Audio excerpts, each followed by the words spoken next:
ये कहानी है प्यार की, विश्वास की और कभी ना हार मानने की। जहां पर हमें ये दिखाया जाता है कि अगर इंसान के पास अपने लोग हों, उसके पास सच्चे रिश्ते हों, तो वो हारी हुई बाजी भी जीत सकता है। Bollywood silver screen presenting ice Castle's. इस कहानी की शुरुआत में एक लड़की को दिखाया जाता है जो कि एक बर्फ से जमे हुए तालाब में स्केटिंग कर रही होती है। इस लड़की का नाम लेक्सी विंस्टन है। लेक्सी अमेरिका के आयोवा राज्य में रहती है। ये राज्य बहुत ज्यादा बड़ा नहीं है, यहाँ की पॉपुलेशन बहुत कम है, पर इस जगह पर ठंड बहुत ज्यादा होती है, इसीलिए पूरा शहर हमेशा बर्फ से ढका हुआ रहता है। लेक्सी को बचपन से स्केटिंग का शौक है। हालांकि वो एक प्रोफेशनल स्केटर नहीं है, लेकिन जब से उसने होश संभाला है तब से वो स्केटिंग करती आ रही है। स्केटिंग से उसे प्यार है। लेक्सी स्केटिंग करने के बाद अपने घर जाती है, जहां वो अपने डैड के साथ रहती है, और वो अपने डैड को बताती है कि आज शाम को निक से मिलने के लिए जाएगी, जहां पर वो स्केटिंग रिंग के अंदर प्रैक्टिस भी करेगी। और अब लेक्सी और उसके डैड वहां पर पहुंच जाते हैं। लेक्सी वहां पर रिंग के अंदर प्रैक्टिस करती है और इसके बाद वो निक से मिलती है। निक और लेक्सी एक दूसरे से बहुत प्यार करते हैं। निक भी एक आइस हॉकी प्लेयर है और उसे अपने प्रोफेशन से, अपनी गेम से बहुत प्यार है। वो एक प्रोफेशनल आइस हॉकी प्लेयर बनना चाहता है। यहाँ पर लेक्सी की आंट भी होती हैं और वो लेक्सी को कहती है कि इस वीकेंड यहाँ पर एक स्केटिंग चैंपियनशिप होने वाली है जो कि आयोवा स्टेट की है, तुम्हें उसमें हिस्सा लेना चाहिए। लेकिन लेक्सी किसी भी तरह की चैंपियनशिप में इंटरेस्टेड नहीं होती। वो कहती है कि मुझे स्केट करना अच्छा लगता है, इसीलिए मैं स्केट करती हूँ। उसकी आंट उसे बोलती है कि जब से तुमने चलना सीखा है तब से तुम स्केट कर रही हो, और तुम्हारी मॉम भी ये चाहती थी कि तुम अपने टैलेंट को दुनिया को दिखाओ। अब अपनी आंट के कहने पर लेक्सी इस चैंपियनशिप में हिस्सा ले लेती है, और जब वो स्केट करती है तो सब बहुत इम्प्रेस हो जाते हैं, क्योंकि वो आइस पर बहुत नेचुरल होती है, वो बहुत ही बेहतरीन तरीके से स्केट करती है। हालांकि वो इस चैंपियनशिप को नहीं जीत पाती क्योंकि उसे टेक्निकल टर्म्स के बारे में नहीं पता होता। पर यहाँ पर एक कोच होता है जो बॉस्टन से आया होता है, और वो लेक्सी की स्केटिंग देखकर बहुत इम्प्रेस हो जाता है। इसीलिए अगले दिन वो उसके घर पर आता है, जहाँ पर उसके फादर, उसका बॉयफ्रेंड लेक्सी और उसकी आंट होती है। और वो उन्हें कहता है कि लेक्सी ने जो भी किया वो बहुत बेहतरीन किया, पर जो भी किया वो लेवल 1 तक के लिए ठीक था। अगर लेक्सी को अच्छी कोचिंग दी जाए, उसे अच्छी प्रैक्टिस करवाई जाए, तो वो एक बहुत अच्छे लेवल की स्केटर बन सकती है। लेक्सी कोच से पूछते हैं, क्या आप मुझे ट्रेनिंग देना चाहते हैं? कोच कहते हैं कि हाँ, तुम्हारे पास कल दिन तक का टाइम है। अगर कल तक तुमने कोई जवाब नहीं दिया तो मैं यहाँ से निकल जाऊंगा। लेक्सी यहाँ से नहीं जाना चाहती क्योंकि उसके जाने के बाद उसके फादर अकेले हो जाएंगे। उसकी मॉम की मृत्यु हो चुकी है, और साथ ही साथ वो निक से भी बहुत प्यार करती है, वो उससे दूर नहीं जाना चाहती। लेकिन निक उसे समझाता है कि हम दोनों चट्टान की तरह हैं, हम दोनों कभी अलग नहीं हो सकते। और अब लेक्सी यहाँ से बॉस्टन चली जाती है, और जब वो स्टेडियम में जाती है जहाँ पर उसे रहना है, प्रैक्टिस करना है, तो वो देखती है कि ये किसी होटल से कम नहीं है, यहाँ पर सारी फैसिलिटीज होती है। और जब वो उस जगह जाती है जहाँ पर स्केटिंग रिंग होता है, तो देखती है कि वहाँ पर बहुत सारी लड़कियां स्केटिंग कर रही होती है। और तभी वहां पर कोच आते हैं और वो लेक्सी को कहते हैं कि तुम पहली बार इस रिंग के अंदर प्रैक्टिस करने के लिए जा रही हो, और तुम्हारी पहली प्रैक्टिस, पहली परफॉर्मेंस ही डिसाइड करेगी कि तुम कितना दूर तक जा सकती हो।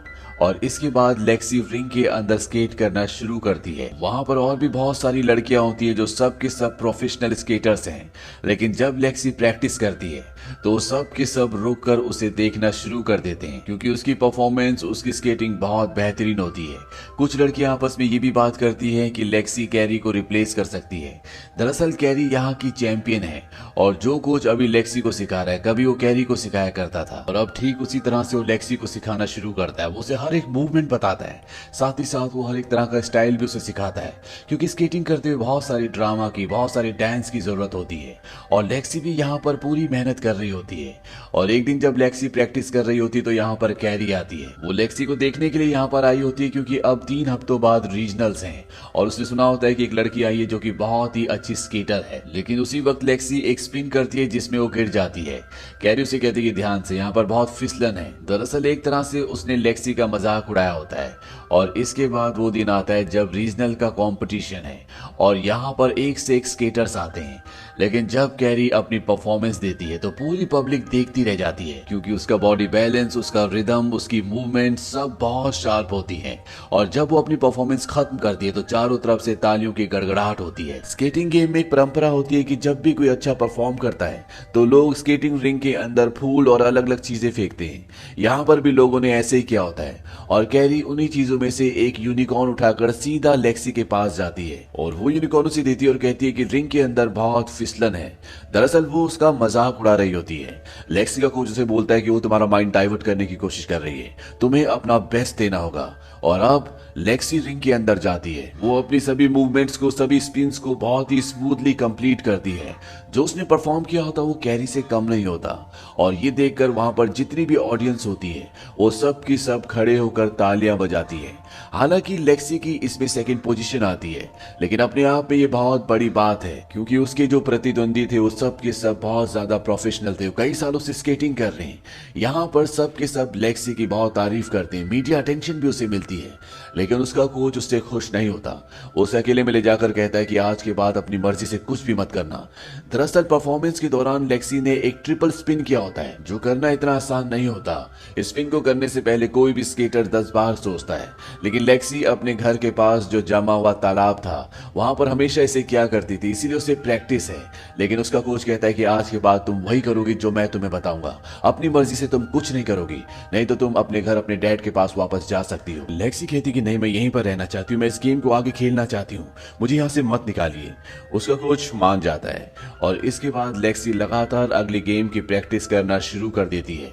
लेक्सी को यहाँ पर किसी को भी कॉल करने की परमिशन नहीं होती, इसीलिए धीरे धीरे उसकी निक से बातें होना बहुत कम हो जाती है। हालांकि लेक्सी निक से बहुत प्यार करती है और निक भी लेक्सी से बहुत प्यार करता है, लेकिन लेक्सी यहाँ पर मजबूर है, वो यहाँ के रूल्स नहीं तोड़ सकती। और एक दिन निक उसे कॉल करता है, वो कहता है कि मेरा हॉकी का मैच है, ये मेरा पहला मैच और मैं चाहता हूँ कि तुम वहां पर आओ। और लेक्सी निक के मैच में जाने के लिए तैयारी कर रही होती है, इसके लिए उसे 2 दिन की छुट्टियां चाहिए, लेकिन उसका कोच साफ साफ मना कर देता है। वो कहता है कि हम प्रैक्टिस को स्किप नहीं कर सकते और लेक्सी को उस मैच में जाने की परमिशन नहीं मिलती। वहीं मैच में बार बार निक लेक्सी की चेयर की तरफ देख रहा होता है जो उसने उसके लिए बुक की थी, लेकिन वहां पर लेक्सी नहीं होती। इस बात से उसे बहुत डिसअपॉइंटमेंट होती है। हालांकि उसके मैच के बाद लेक्सी उसे कॉल भी करती है, लेकिन निक उसका कॉल रिसीव नहीं करता। साथ ही साथ निक की टीम इस हॉकी मैच को हार भी गई होती है। वहीं धीरे धीरे लेक्सी को बहुत पॉपुलैरिटी मिल रही होती है, मीडिया उसके बारे में जानना चाहती है क्योंकि उसकी बहुत लंबी हिस्ट्री नहीं है। और एक रिपोर्टर जब लेक्सी से पूछता है क्या आपका कोई बॉयफ्रेंड है, वो कहती कि हाँ, उसका नाम निक है और वो एक हॉकी प्लेयर है। उसका कोच उसे ऐसा करने से मना करता है, वो कहता है कि तुम्हें बताने की जरूरत नहीं है। हालांकि लेक्सी इस चीज को छुपाना नहीं चाहती क्योंकि वो अपनी जिंदगी निक के साथ ही गुजारना चाहती है, पर कोच के कहने पर उसे अपना रिलेशनशिप मीडिया के सामने छुपाना पड़ता है। अब लेक्सी का एक बहुत बड़ा कंपटीशन है, इसीलिए वो स्काइप पर निक को कॉल करती है और उसे बताती है कि नेक्स्ट वीकेंड मेरा एक बहुत बड़ा कंपटीशन है। निक कहता है क्या तुम थैंक्सगिविंग पर घर नहीं आ रही? लेक्सी कहती है कि मुझे लगा कि तुम बॉस्टन आओगे, मुझे कंपटीशन की प्रैक्टिस करनी है। निक उसे कहता है तुम्हें याद है कि हम आखिरी बार कब मिले थे, हमें मिले हुए कितना वक्त हो गया, और तुमने अपने इंटरव्यू में ये भी कहा कि तुम सिंगल हो। लेक्सी निक को समझाने की कोशिश करती है कि ये उसने नहीं बल्कि उसके कोच ने कहा था, क्योंकि वो नहीं चाहता कि वो दुनिया के सामने अपने रिलेशनशिप को जाहिर करे। लेकिन निक को उसकी बात समझ में नहीं आती और वो लेक्सी से कहता है कि शायद हमें कुछ टाइम का ब्रेक ले लेना चाहिए। और इस बात से लेक्सी को, निक को, दोनों को ही बहुत दुख होता है क्योंकि दोनों एक दूसरे से अलग नहीं होना चाहते। अब लेक्सी की सेक्शनल चैंपियनशिप आती जो स्केटिंग में एक बहुत बड़ी चैंपियनशिप है और उस चैंपियनशिप में उसे बड़े बड़े प्रतिद्वंदियों के साथ अपना कंपटीशन करना होगा। यहाँ पर कैरी अपनी जिंदगी का सबसे बेहतरीन परफॉर्मेंस देती है, लेकिन लेक्सी भी अपनी परफॉर्मेंस में कोई कमी नहीं छोड़ती और जब वो अपनी परफॉर्मेंस खत्म करती है तो सब उसकी परफॉर्मेंस की बहुत तारीफ करते हैं। यहाँ पर निक भी आया होता है, हालांकि वो निक के पास जाना चाहती है, लेकिन तभी अनाउंसमेंट होती है कि इस कॉम्पिटिशन को लेक्सी ने जीत लिया। वो निक के पास नहीं जा पाती, उससे बातें नहीं कर पाती। निक वहां से चला जाता है और ये लेक्सी की जिंदगी की एक बहुत बड़ी कामयाबी है जिसके बारे में उसने कभी सोचा भी नहीं था। लेक्सी का कोच उसे एक पार्टी में ले जाता है जहां पर सब लेक्सी से मिलना चाहते हैं, लेकिन लेक्सी जिन लोगों से मिलना चाहती है वो यहाँ पर नहीं है। ना उसके डैड यहाँ पर है, ना उसकी आंट और ना ही निक। लेक्सी अपने कोच से कहती है कि मुझे यहाँ से जाना है। उसका कोच कहता है कि सब तुम्हें देखना चाहते हैं, सब तुमसे मिलना चाहते हैं, तुम्हें यहाँ पर रुकना चाहिए। लेक्सी वहां से अपने डैड को कॉल करती है, वो उनसे पूछती है क्या मैं कुछ गलत कर रही हूँ। उसके डैड कहते कि नहीं, तुम जो भी कर रही हो बहुत अच्छा कर रही हो, मैं हमेशा तुम्हारे साथ हूँ, पर तुम्हें कुछ वक्त के लिए घर वापस आना चाहिए। लेक्सी काफी वक्त से घर नहीं गई। लेक्सी इसके लिए अपने डैड को सॉरी कहती है। उसके डैड भी उसके साथ वहां पार्टी में ना होने के लिए उसे सॉरी कहते हैं। इसके बाद लेक्सी पार्टी छोड़कर बाहर जो बर्फ होती है वहां पर स्केटिंग करने के लिए चली जाती है। दरअसल उसने कंपटीशन तो जीता है, लेकिन उसे कोई भी खुशी नहीं है क्योंकि उसकी खुशी में वो लोग शामिल नहीं है जिनकी वजह से आज लेक्सी यहाँ तक पहुंची है। और जब वो बाहर बर्फ में स्केटिंग कर रही होती है तो उसका मन बहुत परेशान होता है और एक स्पिन करते हुए उसका पैर स्लिप हो जाता है जिससे वो सीधा सर के बल बर्फ पर गिरती है। उसे हॉस्पिटल ले जाया जाता है, जहां पर डॉक्टर्स उसका चेकअप करने के बाद उसकी फैमिली को बताते हैं कि लेक्सी की आंखें चली गई हैं। अगर कोई मिरेकल हो सका तो ये दोबारा देख पाएगी, नहीं तो उसे इस अंधकार के साथ अपनी पूरी जिंदगी बितानी होगी। इस बात से लेक्सी और उसका पूरा परिवार टूट जाता है। वहां पर लेक्सी का कोच भी आता है और वो कहता है कि मैंने मीडिया को कह दिया है कि लेक्सी के हाथ में फ्रैक्चर हुआ है, हमें नेशनल्स की प्रैक्टिस करनी होगी, तुम बहुत जल्दी ठीक हो जाओगी। लेक्सी जानती है कि अब वो ठीक नहीं होगी, क्योंकि उसके ठीक होने के चांसेस बहुत कम है। वो अपने कोच को कहती है कि आपकी जिंदगी में कॉम्पिटिशन्स और मेडल्स ही सब कुछ है, मेरी जगह कोई ना कोई आ जाएगा जो आपको गोल्ड जिताएगा, प्लीज आप यहाँ से चले जाइए। उसका कोच वहां से चला जाता है और अब लेक्सी अपने घर वापस आ जाती है। पर मीडिया को या किसी भी उसके दोस्त को यह पता नहीं होता कि लेक्सी की आंखें चली गई हैं। सब यही सोचते हैं कि लेक्सी का हाथ टूटा हुआ है, इसीलिए वो अपने घर वापस चली गई है। और इसके बाद मीडिया को लेक्सी की कोई खबर नहीं मिलती। यहाँ तक कि निक को भी नहीं पता होता कि लेक्सी की आंखें चली गई, जो उससे बहुत प्यार करता है और ना ही निक को इस बारे में बताता है। लेक्सी अपने आप को कई हफ्तों के लिए अपने कमरे में बंद कर लेती है। उसकी जिंदगी में अब उदासी है, निराशा है। इस बात से उसकी डैड और उसकी आंट बहुत परेशान हो जाते हैं और एक दिन उसके डैड उसके कमरे में जाते हैं और उसे कहते हैं कि मैं तुम्हें ऐसे खत्म होते हुए नहीं देख सकता।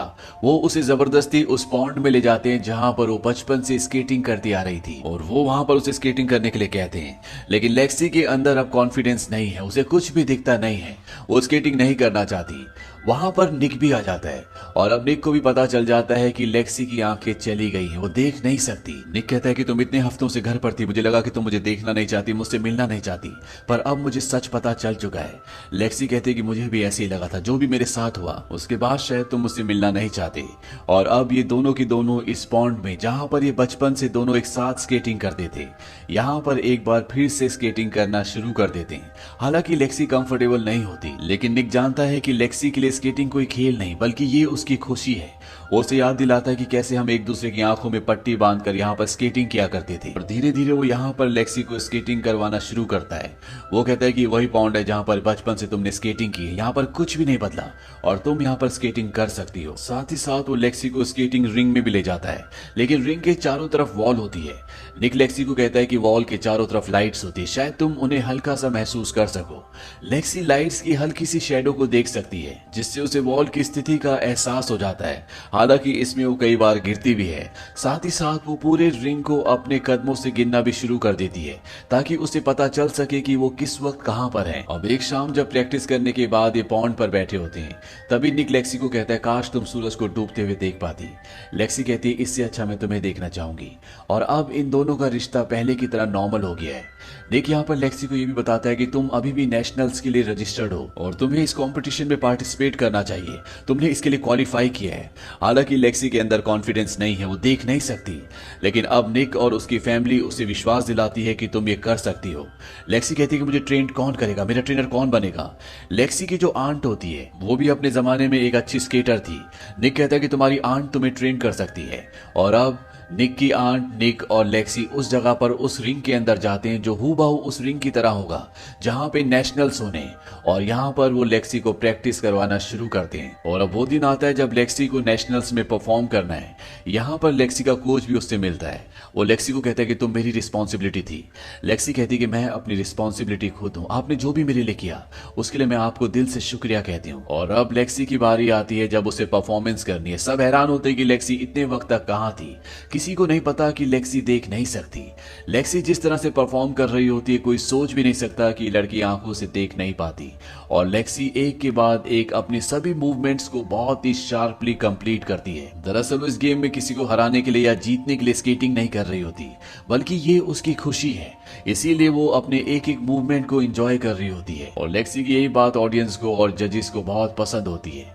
लेक्सी इस पूरे राउंड को बहुत ही बेहतरीन तरीके से फिनिश करती है। ये देखकर निक की, उसकी आंट की आंखों में आंसू आ जाते हैं। उसका कोच भी खड़ा होकर तालियां बजाता है। और जब लेक्सी रिंग से बाहर निकल रही होती है तो ऑडियंस उसके ऊपर फूल, टेडी बेयर्स फेंकना शुरू कर देती है, जिसकी वजह से लेक्सी का पैर स्लिप हो जाता है, वहां पर गिर जाती है। और वहां पर अब निक आता है। निक लेक्सी को उठाता है और लेक्सी निक को किस करती है। और इसी के साथ ये कहानी यहीं पर खत्म हो जाती है। दरअसल ये कहानी अपने आप में हमें बहुत कुछ सिखा जाती है।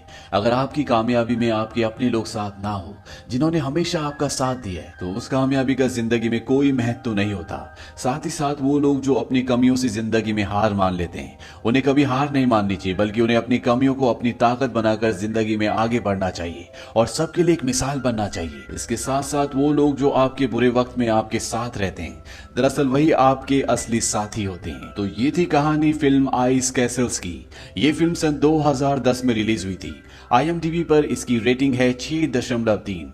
ये फिल्म सबसे पहले सन 1978 में बनी थी और इस फिल्म को इतना पसंद किया गया था कि इसे एक बार फिर से सन 2010 में बनाया गया। उम्मीद करते हैं कि ये कहानी आपको पसंद आई होगी।